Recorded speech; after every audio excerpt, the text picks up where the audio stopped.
Ok, donc on reprend la suite du cours par compétence du chapitre de géométrie dans le plan et dans l'espace. Alors, je rappelle qu'on est dans l'espace et qu'on est en train d'utiliser des déterminants qu'on va définir comme des produits mixtes.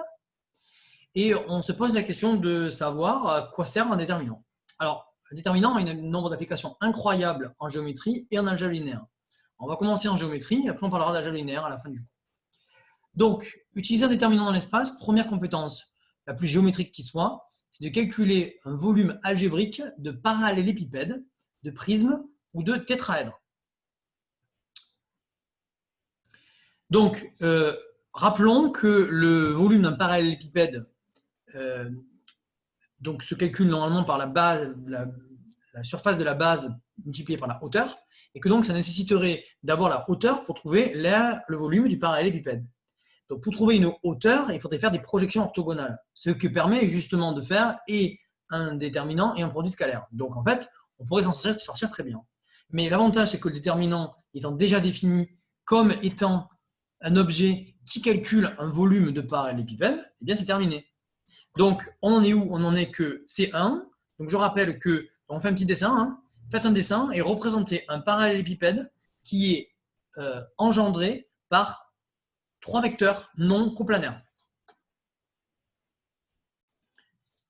Donc, je rappelle que dans un parallélépipède construit engendré par 3 vecteurs, il rentre 6 tétraèdres, comme on le voit sur cette figure ici, parce que la base du tétraèdre, c'est la moitié de la base du parallélépipède, et que l'aire d'un tétraèdre, c'est un tiers de base fois hauteur.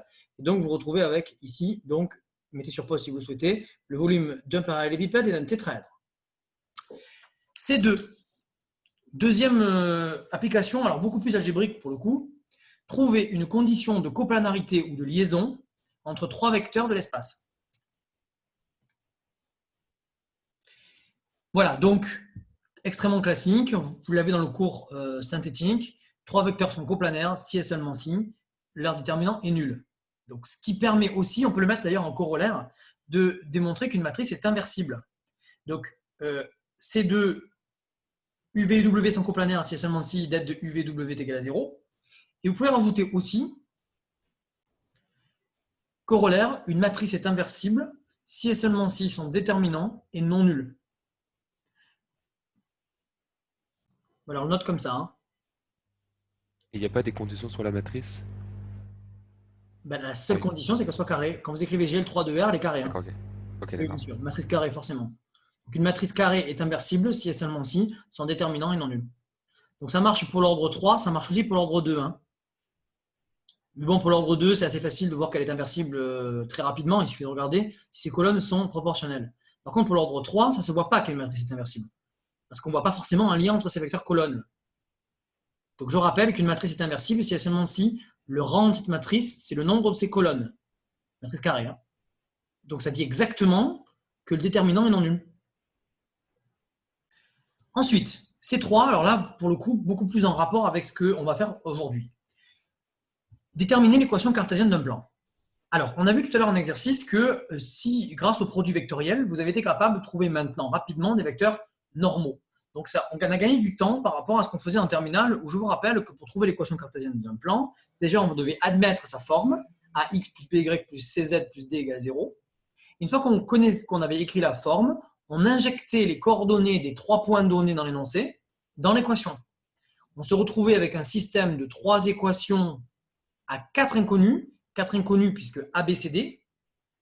Et donc, après, on devait, en cours de route, fixer un des paramètres en disant qu'on pouvait, par exemple, choisir A égale 1, si c'était possible dans le système. Alors, ça ne marchait pas à tous les coups, ce truc. Donc, il y avait déjà un questionnement de est-ce que A était nul ou pas nul. Donc, si A n'est pas nul, on peut toujours le prendre égal à 1, quitte à normaliser l'équation du plan en x, en ayant un coefficient devant le x égal à 1. Bon, et une fois qu'on avait fait tout ça, on obtenait un système de 3 équations à 3 inconnus, on trouvait les 3 inconnus ABC et on trouvait l'équation du plan. Sachant que D, par exemple, avait été fixé au préalable, à 1. Bon, ça c'est long et c'est pas très rentable. Pour l'algèbre, ça n'a aucun intérêt. Passons plutôt par le déterminant, ça sera beaucoup plus intéressant. Et ça va aller encore plus vite que le produit vectoriel parce que l'avantage, c'est que, technique numéro 4, vous allez avoir une équation cartésienne tout de suite écrite en une équation. Vous n'avez plus besoin de raisonner, de faire des figures. Vous donnez d'abord l'équation comme ça, et puis après, vous commencez les calculs. Ça vous donne une formule littérale, le déterminant. En effet, technique numéro 4. On prend ABC, 3 points, il manque des fautes d'orthographe, excusez-moi, 3 points S distincts, non alignés. Donc, il ne faut pas qu'ils soient alignés pour qu'ils puissent engendrer un plan. Alors, il existe un unique plan les contenant, donc ça on le sait. Et d'ailleurs, on le démontre par la formule qui suit. Un point M va être dans le plan ABC si et seulement si les vecteurs AB, AC et AM sont coplanaires. Donc, si et seulement si, le déterminant est nul. Faisons une figure pour le comprendre. Donc, ici, vous avez la formule littérale avec une parenthèse après le M qui permet donc de trouver l'équation cartésienne d'un plan. Et donc, ici, vous avez, je vous conseillerais, vous allez le voir dans les exos, de mettre toujours le point M en dernier dans les vecteurs que vous allez choisir. Sachant que par contre, pour A, B et C, vous avez l'embarras du choix. Vous pouvez choisir AB, AC, AM. Vous pouvez aussi choisir AC, BC, CM. C'est vous qui décidez. Tant que vous avez choisi 3 points fixes du plan et un point M variable, dont vous allez choisir les coordonnées, vous allez noter les coordonnées sous la forme X, Y, Z. Exemple numéro 5, c'est à vous. Donc, je vous donne 3 scalaires ABC et je vous demande de trouver l'équation du plan passant par un point donné et engendré par 2 vecteurs. Ici, il manque encore une parenthèse. C'est à vous, 2 minutes. Voilà, correction de cet exercice-là. Donc, qu'est-ce qui se passe? Il se passe qu'on écrit l'équation cartésienne du plan d'abord sous forme littérale. Ensuite, on calcule le déterminant en le développant par rapport à sa troisième colonne. On vérifie bien qu'on ne s'est pas trompé dans les signes. Si B est nul, on peut remarquer que en fait, l'équation cartésienne est absente, c'est-à-dire en fait 0 égale 0. En fait, ce n'était pas un plan. C'est tout l'espace en fait. Il n'y a plus de conditions en fait, parce que les vecteurs U et V sont collinéaires, donc B n'est pas vraiment un plan en fait. Ce serait plutôt même une droite d'ailleurs. C'est assez surprenant qu'on a aussi un truc comme ça. Bon, une équation de droite n'a pas pour équation dans l'espace une équation cartésienne comme on va le voir tout de suite. Si B n'est pas nul, on peut simplifier tout par moins B et obtenir cette équation-là. Alors, on me disait, monsieur, est-ce qu'on développe? Si vous voulez, vous développez. Ça ne sert à rien. Parce que moi, je sais, en voyant ça, que ça, c'est une superbe équation de plan. Et alors, vous remarquez bien d'ailleurs que si on pose grand X égale X moins X0, grand Y égale Y moins Y0 et grand Z égale Z moins Z0, on obtient ici l'équation d'un plan vectoriel. Pourquoi vectoriel? Parce qu'en fait, il passe forcément par l'origine maintenant. Puisqu'il n'y a pas plus D, vous voyez, il n'y a pas de plus D là. Le plus D, en fait, ici, c'était le moins AX0, moins BY0, moins CZ0. Mais si jamais je pose grand X, grand Y, grand Z, ça correspond en fait à faire une translation. Vous savez tous que lorsqu'on soustrait à une abscisse, à une ordonnée, une cote, des constantes, c'est comme si on faisait une translation. Ça va vous rappeler les équations de cercle, par exemple. Vous savez tous qu'une équation de cercle, c'est de la forme x moins x0 au carré plus y moins y0 au carré égale r carré. Et vous savez que là, vous lisez l'équation, là vous lisez le centre du cercle. Ça, c'est l'équation d'un cercle dans le plan. Donc vous voyez que ici, ça, c'est comme le cercle d'équation grand X carré plus grand Y carré égale R carré, sauf que le centre, c'est plus l'origine, c'est le point oméga de coordonnées X0, Y0. Ben, c'est pareil.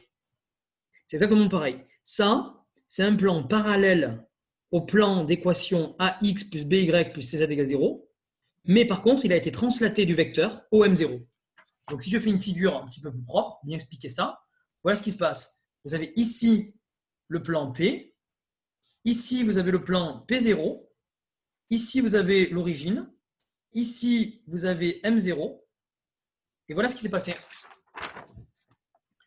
Le plan P, il est ici, il passe par M0. Le plan P0, c'est celui qui a pour équation AX plus BY plus CZ égale 0.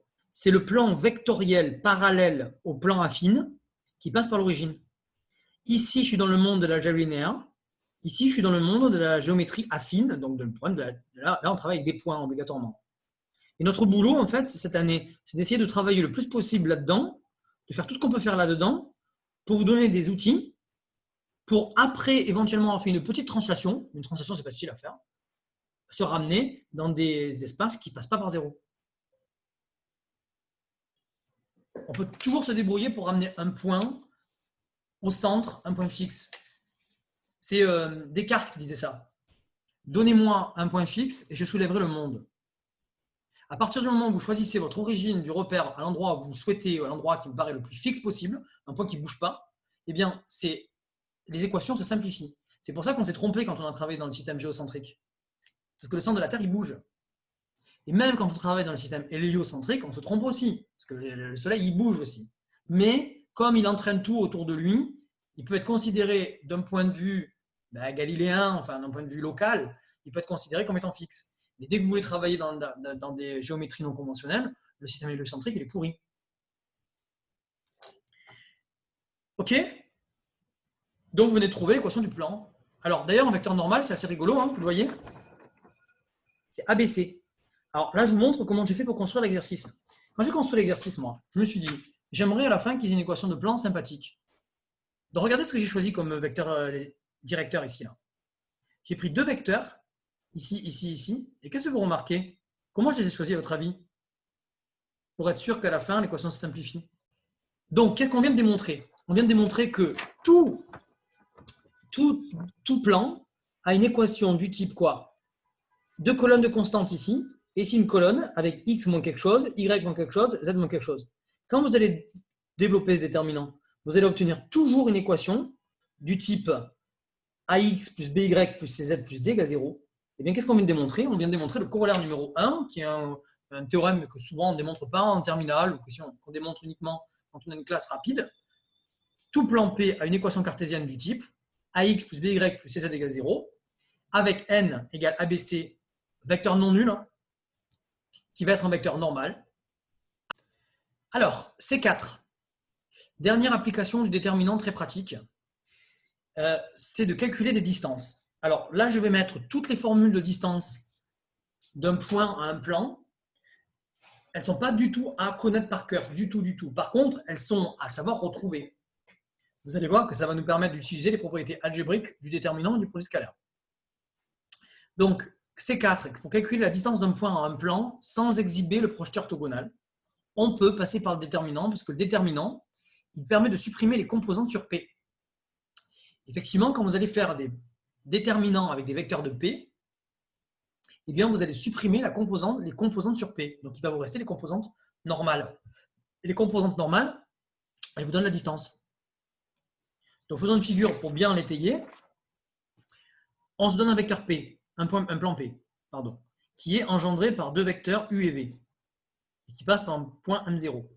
On est d'accord que nous, ce qu'on veut, c'est la distance d'un point A au plan P. Donc, on a besoin de projeter orthogonalement grand A sur le plan. Et la distance, c'est le pointillé là, c'est la longueur du vecteur AH. Bon, on est d'accord que là, c'est une composante orthogonale. Cette composante orthogonale, on va l'obtenir si on fait le déterminant entre le vecteur AM0 et les vecteurs UV. Pourquoi? Parce que si on fait le déterminant entre AM0 ou M0A, plutôt M0A et UV, on va réussir à virer la composante qui est ici, la composante M0H, elle va disparaître dans le déterminant.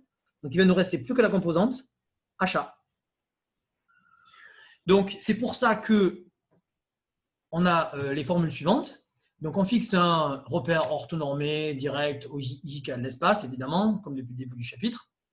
Surtout, par contre, un plan P et un point A. Et je vous demande de démontrer la formule numéro A, qui permet de trouver la distance de A à P grâce à l'apparition ici du déterminant dont je viens de vous parler. Et vous avez remarqué que j'ai mis M0A en troisième pour la même raison qu'au-dessus. Mais là, ici, ça n'a pas forcément de grande...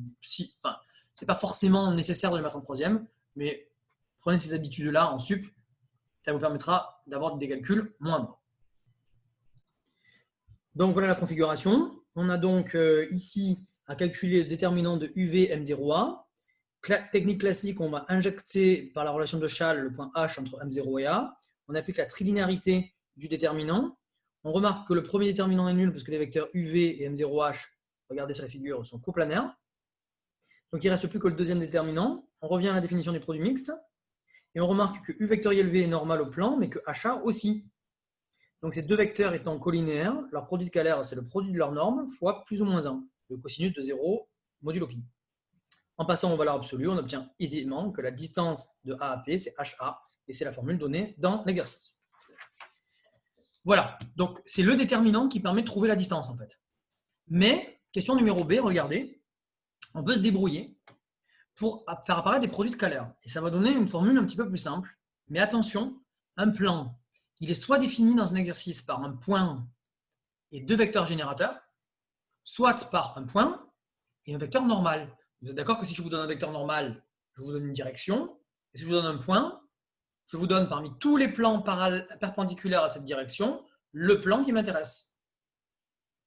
Donc, un plan peut être défini de manière unique par un point et un vecteur normal. Et dans ce cas-là, eh bien, la distance de A à P, elle est donnée par cette formule plus simple. Alors, démontrons-le. Donc, pour le petit b, le plus simple, c'est non pas de se ramener à petit a, mais de recommencer la démonstration en introduisant le point H entre M0 et A, en appliquant la bilinéarité du produit scalaire, en remarquant que N et M0H sont orthogonaux, et en remarquant que N et HA sont collinéaires. Donc, leur produit scalaire, c'est le produit de leur norme fois plus ou moins 1. Je vous rappelle que le produit scalaire de deux vecteurs, c'est norme du premier fois norme du deuxième fois cosinus de l'angle entre les deux. Si l'angle est congru à 0 modulo pi, vous avez un cosinus qui vaut plus ou moins 1.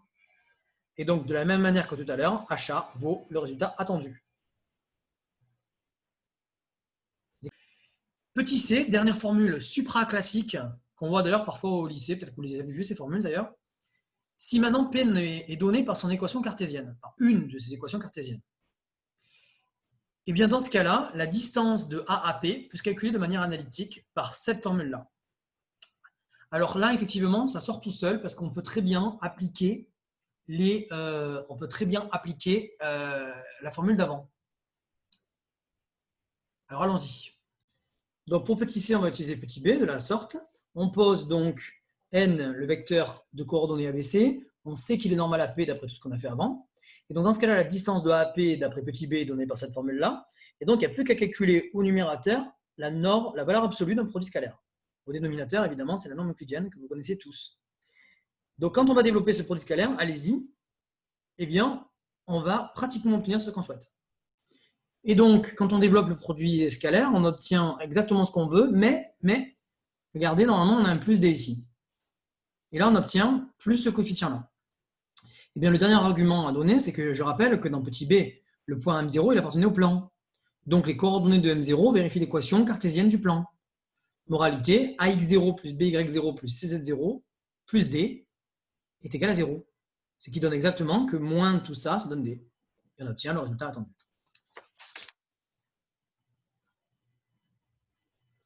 Alors, on reprend assez rapidement, même trop rapidement, le grand 4 et le grand 5 du cours synthétique. Donc, ces parties sont consacrées à revenir aux notions de base, des objets de base du plan et de l'espace. Donc, d'abord, on travaille en deux dimensions. Je vais passer très vite, je ne vais faire aucun exercice avec vous là-dessus. Donc, ce qui se passe, c'est que si on revient un instant dans le plan, ça va me permettre de bien vous obliger à vous remettre les pendules à l'heure. Il faut rappeler que le déterminant dans le plan, ce n'est pas du tout pareil que le déterminant dans l'espace. En particulier dans le plan, vous n'avez pas de produit vectoriel. Le produit vectoriel, c'est uniquement un objet de 3D. Donc, dès que vous êtes en 2D ou en dimension strictement plus grande que 3, vous oubliez les produits vectoriels.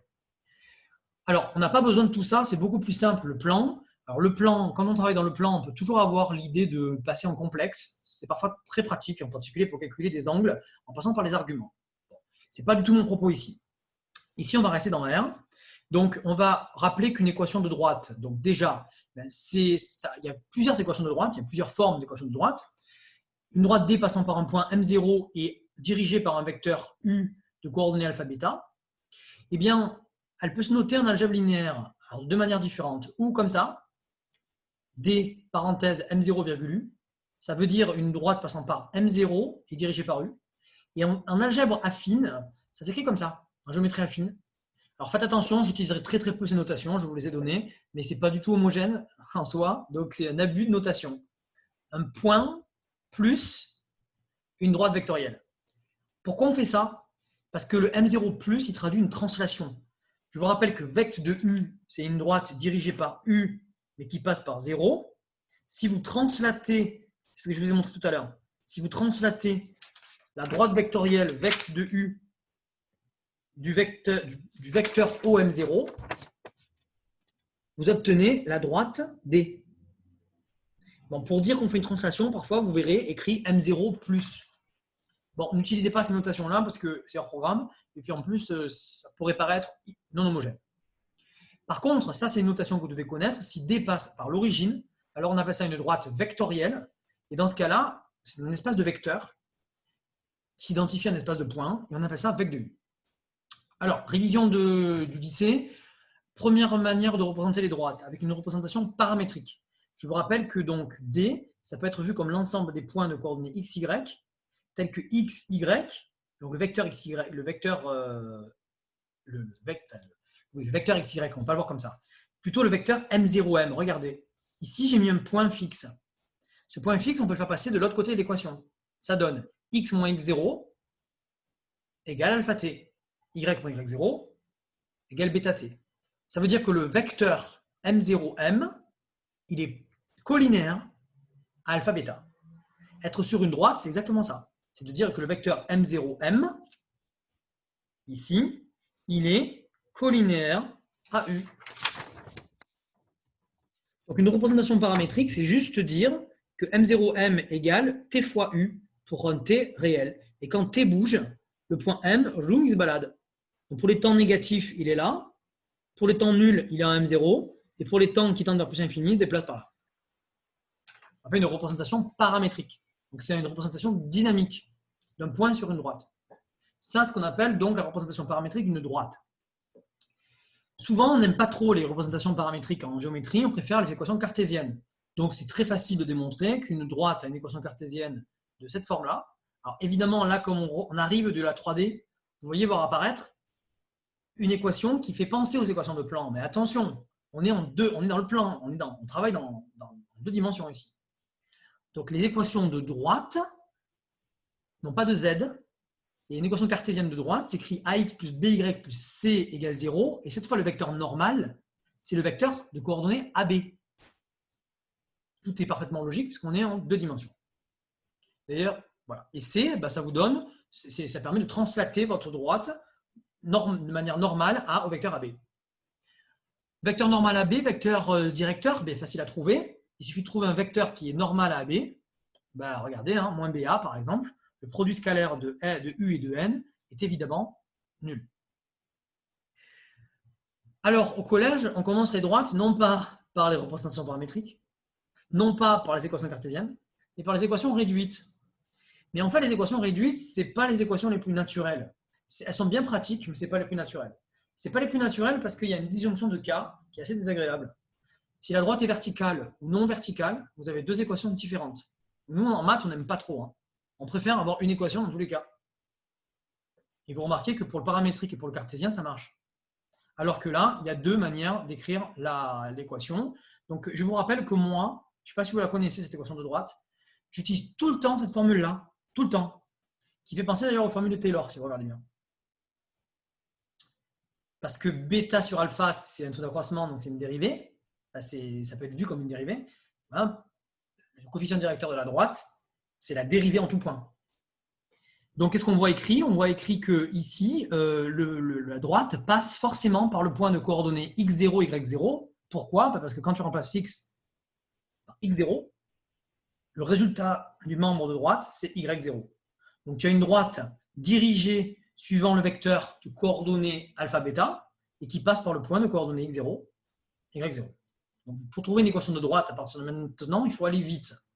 Elle est très connue, cette équation de droite, de tous les scientifiques, parce qu'effectivement, en physique, souvent, vous manipulez les équations réduites. Équation réduite d'une droite non verticale. Pour les cercles, c'est pareil. Donc, on définit un cercle, c'est pareil. On va procéder de la même manière. On va essayer de trouver des équations de cercle. Donc, pour trouver des équations de cercle, d'abord, on définit un cercle de centre oméga et de rayon R comme l'ensemble des points du plan qui sont distants du centre d'une constante grand R qui s'appelle le rayon. Si vous traduisez cette égalité en termes vectoriels, vous allez trouver que l'équation paramétrique d'un cercle, c'est ça, et surtout que l'équation cartésienne d'un cercle, hyper connue, normalement vous connaissez ça depuis le lycée, l'équation réduite d'un cercle, elle ressemble à ça. Et si vous développez tout ça de manière un petit peu rapide, de manière bourrine, vous obtenez quoi? Vous obtenez une équation de ce type-là. Et vous savez normalement tous partir de là et revenir là. Comment est-ce qu'on fait pour partir de l'équation cartésienne développée et retrouver le centre? Donc, je rappelle que si vous voulez passer de l'équation cartésienne développée à l'équation réduite, vous devez appliquer la technique des formes canoniques. Donc, en particulier, vous devez savoir que x carré plus ax, c'est x plus a sur 2 le tout au carré, moins a carré sur 4, qui est en trop lorsqu'on développe l'identité remarquable. On fait pareil sur y, on réagence tout et on obtient les coordonnées du centre du cercle et son rayon. Alors, il y a des conditions d'intersection de deux cercles. Si les cercles sont trop loin, si deux cercles sont trop loin, ils ne se rencontrent pas. Donc, il y a un rapport entre la distance des centres et la taille des rayons, enfin, la grandeur des rayons des cercles. On peut démontrer aisément que deux cercles sont séquents si la distance entre leurs centres est comprise entre la valeur absolue de R2 moins R1 et R1 plus R2. Donc, ce sont des choses assez classiques qu'on n'a pas trop le temps de travailler ensemble. Et dans le cas où les cercles se coupent, alors l'intersection est constituée de deux points. C'est évident, il suffit de faire un dessin pour s'en rendre compte. Et on peut se rendre compte aussi aisément, par des petits calculs, qu'on a une orthogonalité entre la droite AB et le vecteur oméga 1, oméga 2. Sur mon dessin, ce n'est pas le cas parce que ce n'est pas des cercles. Je fais des ellipses. Et si on fait des jolis cercles, normalement, vous devez avoir ces deux droites qui sont orthogonales. Donc ça, ce sont des résultats de lycée que je révise 2 secondes avec vous. Ensuite, une fois qu'on a révisé ce genre de choses, on peut maintenant généraliser en 3D. Donc, quand on généralise tout ça en 3D, on se rend compte de quoi? On se rend compte que lorsqu'on a un plan passant par un point et dirigé par deux vecteurs non collinéaires, on peut utiliser les mêmes notations que précédemment. Vous devez retenir cette notation-là, c'est la notation d'algèbre. Vous devez vous souvenir que l'équation paramétrique d'un plan est donnée de la même manière que tout à l'heure par un système de 3 équations, avec ici en premier, vous voyez les coordonnées du point fixe par lequel passe le plan. Ici, vous lisez quoi? Les coordonnées du premier vecteur directeur, fois t. T, c'est quoi? C'est un paramètre, c'est le temps. Hein. Mais comme ici, vous êtes dans un plan, vous avez 2 degrés de liberté. Vous avez donc 2 paramètres qui doivent bouger en même temps, de manière indépendante, pour pouvoir parcourir tout le plan. Et bien, c'est pour ça que vous avez en plus le deuxième vecteur directeur ici de coordonnées alpha, prime, bêta, prime, gamma, prime, fois un nouveau paramètre t' qui bouge indépendamment de t. Donc, pour trouver ces représentations paramétriques, vous allez voir, il y a une méthode algébrique très pratique. On a vu, et là on l'a révisé aujourd'hui, que toute équation de tout plan a une équation cartésienne du type ax plus by plus c plus d égale 0. Alors, les équations de droite, c'est beaucoup plus embêtant. Parce que en 3D, une droite a une équation paramétrique. Donc, pour trouver l'équation paramétrique d'une droite, c'est très facile. Vous prenez exactement l'équation paramétrique d'un plan, et qu'est-ce que vous verrez? Donc, si vous supprimez les 3 membres jaunes, là ici, vous obtenez ici l'équation paramétrique d'une droite, passant par M0 et dirigée par alpha, bêta, gamma, par le point vecteur U de coordonnées alpha, bêta, gamma. Mais souvent, dans les exos, vous n'allez pas avoir une droite présentée comme ça. Et souvent, en algèbre linéaire, plutôt en algèbre linéaire, vous allez vous retrouver avec un système de 2 équations de plan. Donc là, il faut que je vous explique comment est-ce qu'on fait lorsqu'on a 2 équations de plan pour trouver le vecteur directeur de la droite. Alors, on a vu tout à l'heure qu'il y a une méthode avec les vecteurs normaux et avec le produit vectoriel des vecteurs normaux de plan. Je voudrais qu'on regarde ensemble, et on parlera des sphères lundi, je voudrais qu'on regarde ensemble comment est-ce qu'on fait lorsque, par exemple, une droite est définie comme ça, pour retrouver très rapidement son vecteur directeur et un point de la droite. Alors, on passe sur le chapitre par compétence, on va refaire un petit peu d'algèbre.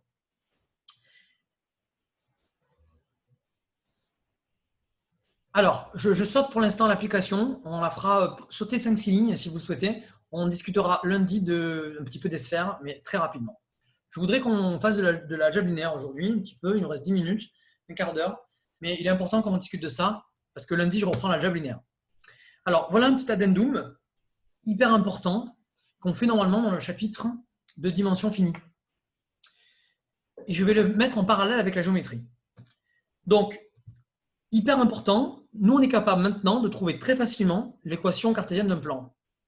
Mais imaginons que je vous demande de retrouver des vecteurs directeurs du plan. Tout à l'heure, on a trouvé une technique ensemble, je ne sais pas si vous vous souvenez, on avait dit on a un vecteur normal très facilement grâce à l'équation cartésienne, et pour trouver deux vecteurs, eh bien, on utilise des produits scalaires, et on peut se trouver comme ça, avec des produits vectoriels, des vecteurs directeurs du plan. Alors, c'est très intéressant, et c'est la méthode numéro 1, mais le problème, c'est qu'elle ne se généralise pas en algèbre. Donc, prenons note de tout ça. Grand A, on travaille avec le plan de l'espace. On se donne donc une équation cartésienne de plan.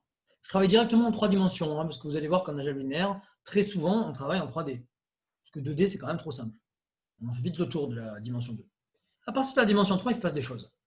Donc, une équation cartésienne du type ax plus by plus cz plus d égale à 0, une équation de plan. Vous voudriez trouver les éléments caractéristiques de plan. Donc, à savoir un point et deux vecteurs directeurs, ou on dit en algèbre de vecteurs générateurs du plan. La méthode numéro 1, c'est celle qu'on vient de discuter. Premièrement, on cherche un vecteur U orthogonal à n. Alors, c'est assez facile. On avait dit tout à l'heure qu'on peut toujours poser, par exemple, U égale U de coordonnées moins B, virgule, A, virgule, 0. Voilà. Il faut toujours faire ça si vous le souhaitez. C'est totalement arbitraire. Alors, l'arbitraire, ça peut être intéressant, mais vous allez voir qu'en algèbre linéaire, on va mettre en place une technique qui va nous permettre de le retrouver très aisément, ce vecteur, par une petite technique. Une fois qu'on a trouvé ce vecteur U, on avait dit qu'on trouve le vecteur, deuxième vecteur générateur du plan, en posant arbitrairement, une fois de plus, V égale n vectoriel U. Ça y est, vous avez avec deux petits calculs, U et V, qui engendrent le plan P. Forcément, U et V ne seront pas collinéaires, puisque vous allez avoir la règle des 3 doigts ici. Si vous avez n qui est comme ça, vous avez n qui est comme ça, vous allez avoir U qui est comme ça et V qui est comme ça. Donc, vous n'allez pas avoir des vecteurs coplanaires. U et V ne seront pas collinéaires. Et alors, ce qui est un peu désagréable à cette méthode, c'est que maintenant, il faut trouver un point du plan. Alors, ce n'est pas très difficile, mais c'est juste encore une troisième fois arbitraire, et vous allez tous obtenir des résultats différents. Il suffit de trouver un triplé x, y, z qui vérifie l'équation. Vous avez l'embarras du choix. Vous prenez par exemple x égale 0, y égale 0, et vous trouvez z. Par exemple. Alors, tout ça, c'est très bien, mais ça ne marche qu'en 3D. Alors, regardez comment on fait en algèbre pour retrouver les vecteurs générateurs du plan et un point. Méthode numéro 2, alors je vais la préférer évidemment, parce qu'à partir de lundi, vous allez voir qu'on va obtenir très souvent des équations de plan dans les exercices d'algèbre. Et moi, pour trouver des vecteurs générateurs, je ne vais jamais faire la méthode 1. Elle est trop géométrique. Regardez la méthode 2. Alors, ce qu'on va essayer de faire, c'est de trouver une équation paramétrique de P. Alors, pour trouver une équation paramétrique de P, il va falloir qu'on choisisse un paramètre. Regardez comment on fait. Première chose à écrire, extrêmement importante, mettez-la bien en valeur. Il faut savoir écrire ce genre de choses. Parce que cette ligne-là, elle vous permet de tisser elle fait un pont entre la géométrie et l'algèbre. Pourquoi? Parce qu'ici, on écrit que le plan, c'est l'ensemble des points qui vérifient une équation. Et en algèbre, on fait tout le temps ça. La seule différence en algèbre, c'est qu'on ne met pas M. Parce qu'en algèbre, on ne va pas travailler en géométrie, on va travailler dans R3. Donc en algèbre, on écrira que le plan vectoriel ou le plan, c'est l'ensemble des x, y, z appartenant à R3, tel que ax plus by plus cz plus d égale 0. Donc là, comme vous aurez des connaissances un peu géométriques, vous allez dire, ah, c'est une équation de plan, ça. Donc vous saurez déjà que c'est un plan. Pour trouver des vecteurs générateurs, regardez comment vous ferez. Alors, imaginons que A soit pas nul. Bon, ça, il faut s'adapter, hein. Si A est nul, évidemment, ce que je vous montre, vous le ferez sur Y et pas sur X. Imaginons que A soit pas nul. Regardez ce qu'on fait. On isole X de l'équation. Je vous conseille de l'écrire carrément. Vous pouvez même écrire des petits mots-clés pour bien vous en souvenir. Regardez ce que j'ai fait. J'ai isolé je vais isoler x de l'équation. Donc en fait, j'écris que P, c'est l'ensemble des points M tels que x égale moins by moins cz moins d sur A. Et j'ai le droit de l'écrire parce que je viens de présupposer que A n'est pas nul. Donc en fait, j'isole simplement x de l'équation. Alors maintenant que j'ai isolé x de l'équation, je vais injecter le x dans le triplet. Donc voilà ce qui va se passer. Vous avez ici x, y, z. Et faites une petite flèche. Vous prenez le x qui est là, et vous l'injectez à la place de x dans le triplet. On fait tout le temps ça en algèbre. Tout le temps, tout le temps, tout le temps. Vous allez remplacer x par moins by moins cz moins d sur a. Donc c'est exactement ce que j'ai écrit dessous. Ensuite, ce qui est désagréable quand on n'est pas habitué, mais il va falloir vous y habituer, c'est qu'une fois que vous avez injecté le x dans le triplet, vous n'avez plus d'équation. L'équation ici, elle a disparu. Elle ne sert plus à rien puisque vous l'avez mise dans le triplet. Alors, à la place, on met quoi? Eh bien, à la place, il faut rappeler à celui qui vous lit que sur y et sur z, il n'y a plus aucune condition. Puisque x dépend des autres, mais y et z, eux, ils dépendent de personne. Eh bien, y et z, ce sont les deux paramètres. Ce sont les paramètres t et t' que je vous ai présentés succinctement il y a quelques minutes. Regardez ce qui se passe. On remplace ici le tel que équation par virgule y, z appartient à R2. Ça vous donne les 2 degrés de liberté, ça vous donne les deux paramètres. Alors on met une virgule, si vous mettez un tel que, ça marche aussi, enfin ça se comprend, mais c'est plutôt une virgule. La virgule, ça se lit en maths avec. Le plan, c'est l'ensemble des points M de coordonnées ce x, ce y, ce z, virgule, avec y et z bougeant dans R2. Est-ce que jusque-là, vous avez des questions? En fait, si vous regardez bien, c'est un peu ce qu'on fait quand on applique l'algorithme de Gauss-Jordan. Dans Gauss-Jordan, quand vous avez un système de une équation, c'est le cas ici, à 3 inconnus, ben, vous êtes un peu coincé. Vous devez isoler une des inconnues en fonction des autres. Et évidemment, comme ici, vous avez 3 inconnus et une équation, vous allez avoir 2 paramètres. Le nombre de paramètres, ici, c'est 2 parce qu'il y a 3 inconnus et une équation. Et vous savez qu'il y a un lien entre le nombre d'équations d'un système et le nombre d'inconnus. Et le nombre de paramètres. Eh bien, c'est exactement ce qui se passe ici. On fait du Gauss-Jordan sans le dire, et vous allez voir pour les droites, c'est encore plus, ça se voit mieux. Maintenant, qu'est-ce qu'on fait? Alors maintenant, on réfléchit. Y et Z sont 2 paramètres. Donc, ça veut dire qu'ils bougent à volonté. Regardez ce que j'ai fait dessous. J'ai dit que ce triplet-là, je peux le scinder en 3. Vous savez pour ajouter des triplets, on ajoute les coordonnées terme à terme. On le fait tout le temps en physique, ça. Donc, regardez ce que j'ai dit. J'ai dit que ce triplet, c'est Y fois moins B sur A, 1, 0. Pourquoi j'ai fait ça? Parce qu'il y a du Y ici et il y a du Y ici. Ici, le Y, il est multiplié par moins B sur A. Et ici, le Y, il est multiplié par 1. Et ici, le Y, il n'y en a pas. Donc, j'ai mis 0. Donc, si dans la première partie importante à scinder, à séparer dans le triplet, ici, c'est celle-là. Plus. On fait pareil avec Z. On obtient ça. Plus, ben, on regarde ce qui reste. On fait pareil avec les constantes. En algèbre linéaire, ce terme-là, il n'y sera jamais. Ce terme bleu-là, en algèbre linéaire, il n'y en aura pas. Ici, il y a un point parce que le plan ne passe pas par l'origine. Et bien, regardez ce qui se passe. Le plan, c'est l'ensemble des points M qui s'exprime comme un point fixe, le micro s'il vous plaît, qui s'exprime comme un point fixe. Donc, regardez ce qui se passe. Vous avez un point fixe ici, plus t fois un vecteur, plus t' fois un autre vecteur. Eh bien, vous avez trouvé exactement tout ce que vous vouliez. Un premier vecteur directeur, un deuxième vecteur directeur et un point. Je sais, je me mets à votre place, vous devez vous dire, mais pourquoi il me fait faire un truc aussi compliqué alors qu'on a une technique ici? Parce que ça, sentez-le, ça se généralise dans n'importe quel espace, de n'importe quelle dimension. Ce que je viens de vous montrer, ça vous permet de trouver ce qu'on appelle les équations d'hyperplan, les générateurs d'un hyperplan. Et regardez comme c'est fort, parce que si maintenant on fait pareil avec les droites, eh bien, ça va être beaucoup plus fort que la géométrie. Donc, grand B, droite de l'espace. Donc, on se donne une droite définie cette fois, comme je l'ai dit tout à l'heure, par un système d'équations cartésiennes. Donc ici, vous avez deux équations de plan. J'espère que les plans sont séquents, parce que sinon, la droite n'existe pas. Donc, il faut présupposer que les vecteurs normaux ne sont pas collinéaires.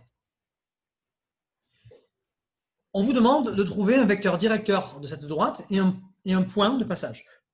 Deux méthodes. Méthode numéro 1, c'est la méthode géométrique. Bon, on peut la prendre en note rapidement, mais ce n'est pas celle que je vais plébisciter à partir de lundi. Donc préparez-vous à faire la 2. Méthode numéro 1, on écrit les deux vecteurs normaux et on rappelle, parce qu'on a un petit peu parce qu'on voit dans l'espace les choses telles qu'elles se produisent, quand tu prends deux plans et que deux plans qui sont séquents, P et P', donc moi pour voir deux plans séquents, je vois toujours deux feuilles, je vois deux tranches d'un livre. Pour moi, deux plans séquents, je les représente toujours comme ça, dans un sens ou dans l'autre. Deux feuilles d'un livre, deux feuillets. Vous avez ici la droite D qui vous intéresse et vous voulez trouver un vecteur directeur de cette droite. Et bien pour ce faire, il faut être malin. Il faut dire que vous avez le vecteur normal de P, NP, et le vecteur normal de Q, NQ. Et ces deux vecteurs normaux, on voit aisément sur la figure, qui sont orthogonaux à U. Donc si tu fais le produit vectoriel de NP et de NQ, tu vas trouver le vecteur U. Tu vas trouver un vecteur directeur de D. Donc grâce à un petit produit vectoriel, on obtient un vecteur directeur de D. Et puis ensuite, on trouve un point. Et bien pareil, comme tout à l'heure, en trouvant un point M0 appartenant à D, en cherchant au pif une solution du système. Alors ça, c'est un peu long, parce que ça vous oblige à dire, bon, alors, je vais choisir x égale 0, puis je cherche y et z. Ah ouais, ça ne marche pas là, alors il faut que je vais choisir y égale 0. C'est du tâtonnement, c'est du bidouillage, c'est pas propre. Ce qui va être formidable avec la méthode algébrique, c'est que ça va sortir tout seul. Regardez comment on fait. On va faire exactement comme tout à l'heure, on va s'inspirer de Gauss-Jordan. Alors, méthode algébrique, je rappelle donc je reprends exactement les mêmes notations que tout à l'heure. J'écris que la droite, c'est l'ensemble des points vérifiant le système. Ici, on lit un système de deux équations à trois inconnus. Je pense que vous savez tous le résoudre par Gauss-Jordan. Eh bien, c'est ce qu'on va faire. Vous avez dû rencontrer la notion de matrice augmentée. Donc, j'introduis la matrice augmentée associée au système. Je rappelle que D et D' sont des constantes. Donc, en fait, il faut les faire passer de l'autre côté du système. C'est le second membre du système. Le système S va donc s'écrire de cette manière-là. Vous savez tous appliquer Gauss-Jordan. Vous savez tous qu'on fait apparaître un pivot en haut à gauche, on vide le A' grâce au pivot en haut à gauche, puis après, on se retrouve avec une colonne avec un 1 et un 0, puis on fait pareil ici, on fait apparaître un 1 ici, et ce 1 va nous permettre de vider la colonne au-dessus du 1. Quand vous allez faire Gauss-Jordan sur ce système linéaire, vous allez forcément obtenir ça. Alors pourquoi ? Pourquoi il va y avoir deux pivots ? Il y a deux pivots parce que c'est une droite. Puisque c'est une droite, ça veut dire qu'il n'y a qu'un seul degré de liberté. Donc s'il n'y a qu'un seul degré de liberté, c'est qu'il n'y a qu'un seul paramètre. S'il n'y a qu'un seul paramètre, vu qu'il y a trois inconnus, c'est que vous allez pouvoir exprimer deux inconnus en fonction de la troisième. C'est pour ça que comme il y a deux inconnus que vous allez pouvoir isoler, vous allez avoir deux pivots. Moralité, vous allez tomber là-dessus, avec un petit Gauss-Jordan. Ça, c'est facile. Bon, mais maintenant que vous avez Gauss-Jordan, c'est trop bien. Parce que regardez, si je repasse, si je reviens aux inconnus maintenant, on vient de montrer en 3 étapes que la droite D, c'est l'ensemble des points tels que x est égal à... Alors, x est égal à quoi ? J'ai mis ici des inconnus, K et L, moins kz plus alpha, moins lz plus bêta. On a fini. Parce que si maintenant, on fait ce que je vous ai montré tout à l'heure, si j'injecte x et y dans le triplet, si je remplace x par moins kz plus alpha, et si je remplace y par moins lz plus bêta, regardez ce qu'on obtient. On obtient la droite, c'est l'ensemble des points M tels que abscisse, ordonnée, cote, Vous voyez un seul degré de liberté, donc j'ai mis un tel que, excusez-moi, c'est plutôt une virgule ici. C'est plutôt une virgule.